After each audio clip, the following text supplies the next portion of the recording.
So today on the review bench, we have the Esperia Prowler Utility. That is the newest alien ship that just came out as part of Alien Week.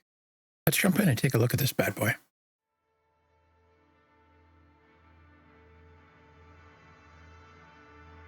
So the Prowler Utility is based on the normal Prowler variant, and this is actually a variant of that one. So all of the skins and stuff like that can be used between the two different ships, which is actually really nice because you're hitting the ground running in that regard. Now, the purpose of this ship is actually what they call stealth freight. It's kind of a subclass of freight. It's meant to be, think of it more from the piracy side of things. You come in, you swoop in, you steal the freight, and you get out of dodge before they notice. So currently, it is only available on the Pledge Store at a price of $300 USD, which is quite expensive, quite honestly. But you do have the alien tax that you have to contend with there. So it is a medium-sized ship, although it doesn't fly like a medium-sized ship. It actually flies like a pretty small ship, in all fairness. Now, it's got a minimum crew size of 1 and a maximum crew size of 5. Although, to be honest, I don't know what the other 3 people would do. I think you can really, it's only meant for probably 2 people maximum, honestly. Immediately as you enter the ship here, across from you, you actually have some package storage that'll store those little packages that you get for package delivery missions, along with a couple of jump seats. Now in the back, you actually have the cargo grids. So 2 cargo grids, each holding 16 SCU. You can store 2 wide containers and 2 deep containers. It'll fit just about any container in the game up to a 16 SCU container. Now these kind of fold out and down for easy access. So as we enter the main area here, you've got some gun storage racks on the side. It looks like 4 rifles will fit in there.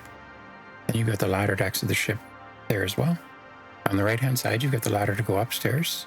You've got that package storage area that I was talking about, followed by 3 jump seats. Now, on the left-hand side, you've got another jump seat. Now, each of these jump seats actually have personalized storage to them as well. It's right above the headrest, which is actually a nice touch.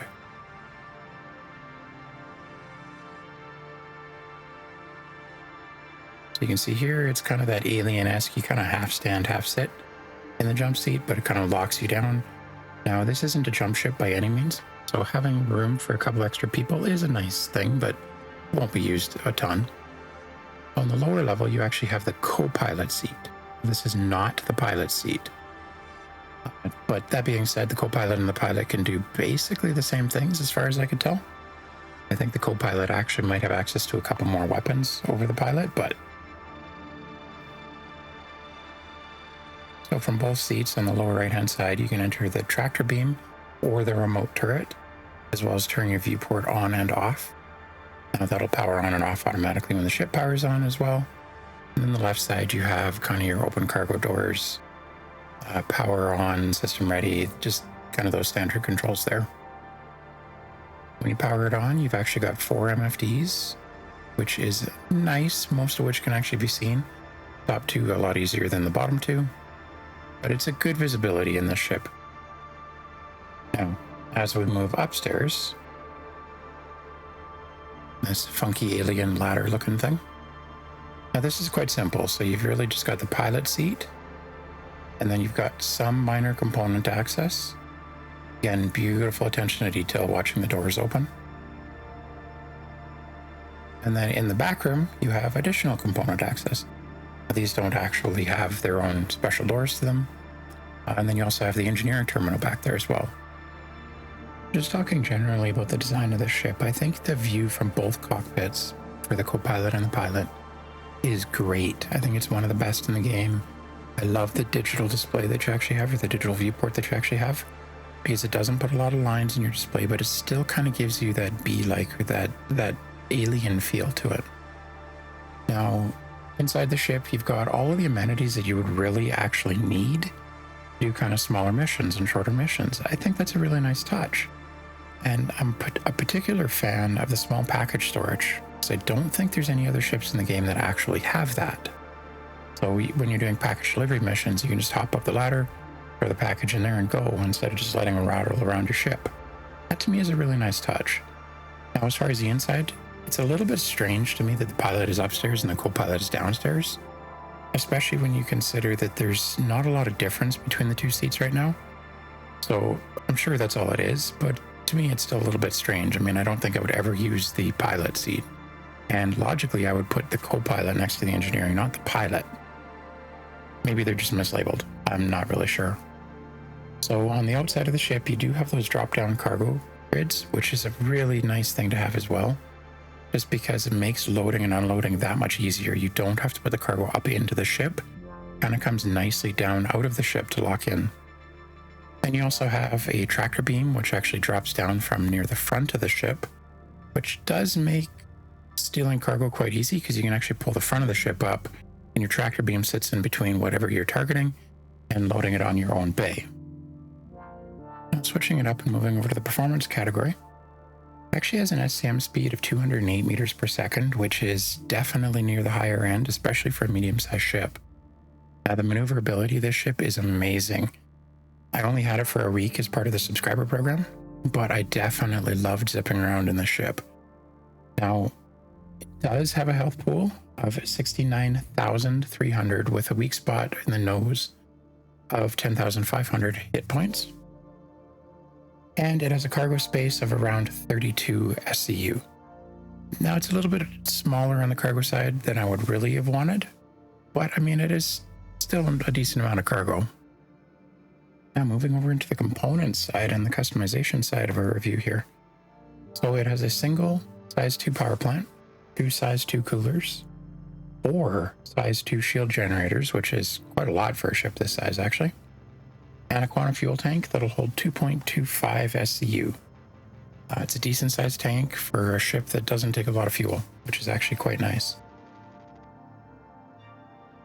Now as we jump into the weaponry, this is where Ship Viewer is a little bit confusing because it says that the pilot and the co-pilot actually share the same weaponry. It is 2 size 4 guns and then a double size 3 remote turret. However, the pilot and the co-pilot actually have a different damage per second that they can do. So the pilot can do 8,331 damage per second, and the co-pilot can do 1,500 damage per second. So I suspect either something is mislabeled or it's about to be rebalanced, quite honestly. It also doesn't make a lot of sense to have the pilot and the co-pilot control the exact same weapons. So I'm thinking that they actually might rebalance it and it's just a bug in the code, to be honest. Now, even though the vast majority of those components can actually be customized, real customization comes into play when you start to talk about the skins that you can put on this thing. In Alien Week 2955 alone, I believe there's 4 skins that are actually available for purchase in addition to the first one that comes with the ship. Now, because you can use all of the existing Prowler skins, there's actually quite a long list of skins that you can apply to this ship, which is actually a nice touch when the ship launches. Now, as we dive into the economy of this ship specifically, it really doesn't cost you a lot to run. I mean, a full tank of quantum fuel will cost you just under 6,000 aUEC, which is almost nothing for a medium-sized ship. Now, your money-making options are actually quite vast. So on the legal side, you can do package delivery missions, you can do smaller cargo missions carrying up to that 32 SCU of cargo. You can do bounty missions, you can do patrol missions, you can do ambush missions. There's quite a lot of options. Now, the ship is actually designed for stealth cargo retrieval, which really does lend itself a little bit more to piracy. So, I mean, there's just the entire piracy game loop there, but the idea being that you would actually swoop into an unsuspecting person, take their cargo, and get out before they really noticed you or could actually take shots at you. Now, the ship isn't really armed or defended well enough to do that in a combat type zone, but I mean, you could definitely do it in Stanton, for instance. So there's definitely money to be made with this ship. Now, the biggest part that I have from the economy in this ship is the price. At $300 USD, there's far better competitors out there, to be honest. Now, you do have a bit of an alien tax in there, and it is a beautiful ship, so they're going to charge a little bit more for it, unfortunately. But $300 is a little bit on the extreme side. I can't say that I would think that's actually worth it. As we look at the community feedback from the ship, generally, I'd say that it's pretty solid. Everyone who talks about the ship actually does seem to like it, except for the price. Now, there is a bit of that alien tax that I talked about, but Unfortunately, like I say, at $300, I can't disagree with the community on this one. I don't think the ship is worth buying. Now, the other problem is for a ship that expensive, it only has 32 SCU of cargo, which really does limit the number of missions and the types of missions that you can actually take on. It's not going to be a ship that you're going to be able to use for larger cargo runs, which means if you intend to do more industrial gameplay, you're going to outgrow this ship in a real hurry. Now, again, unfortunately, at the price, outgrowing the ship in a hurry, that just doesn't really work. Now, my personal feelings on this ship. I loved flying this ship around for the time that I had it. This was a great little daily driver. It was quite entertaining, easy to fly, easy to land, and quite honestly, it's beautiful. I love the way that the alien ships in this game look more on the natural side than they do on the industrial or the metal tin can side, for lack of better words. I love the visibility in it, and the thing maneuvers like a dream. But again, I'm hung up on the price. I can't justify spending that much money on this ship. So, in closing, I think this is a great ship if you've got some credits kicking around that you want something to do with while you're waiting for the Ironclad to come out, maybe. It's a great ship to play with, and if I had the credits, I would probably buy it. Now, personally, I'm going to call this one of those ships that you wait for and you work up to and buy in game when the time comes.